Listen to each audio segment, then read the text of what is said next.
নমস্কার, আপনাদের সকলকে স্বাগত জানাই। একটি নতুন প্রকল্পের ঘোষণা করলো পশ্চিমবঙ্গ সরকার। যে প্রকল্পে আপনারা 12,500 টাকা করে পেতে পারেন। এই 12,500 টাকা আপনারা কিভাবে পাবেন, কারা পাবেন, এই নিয়ে বিস্তারিত আলোচনা করব আজকের এই ভিডিওতে। তাই ভিডিওটি আপনারা শেষ পর্যন্ত দেখতে থাকুন। আর চ্যানেলে নতুন হলে চ্যানেলটি সাবস্ক্রাইব করুন। বর্তমান শাসক দল বাংলায় ক্ষমতায় আসার পর থেকেই কেন্দ্র সরকারের বিরুদ্ধে একাধিক অভিযোগ রাজ্য সরকারের। একাধিক কারণ নিয়ে কেন্দ্র রাজ্য সংঘাত পশ্চিমবঙ্গে পুরনো ঐতিহ্য। বিগত কয়েক বছরে কখনো দেখা গিয়েছে কেন্দ্রকে নিশানা করছে রাজ্য, কখনো আবার রাজ্যকে নিশানা করছে কেন্দ্র। 2024 ভোটের আগে যেমন রাজ্যের মুখ্যমন্ত্রী অভিযোগ করেন কেন্দ্র 100 দিনে কাজের টাকা আটকে রেখেছে, অন্যদিকে আবার কেন্দ্রের তরফ থেকে দাবি করা হয় হিসাব না দেওয়ার কারণেই হয়েছে। এই টানাপোড়েনের মাঝে একটি নতুন প্রকল্পের ঘোষণা করে পশ্চিমবঙ্গ সরকার। ইতিমধ্যে এই স্কিমের কাজ শুরু হয়ে গিয়েছে।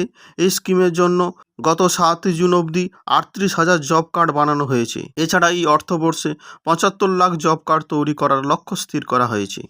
এখান থেকে অত্যন্ত সবাইকে 50 দিনের কাজ প্রদান করবে রাজ্য সরকার। আর এই প্রকল্পের নাম দেওয়া হয়েছে কর্মশ্রী প্রকল্প।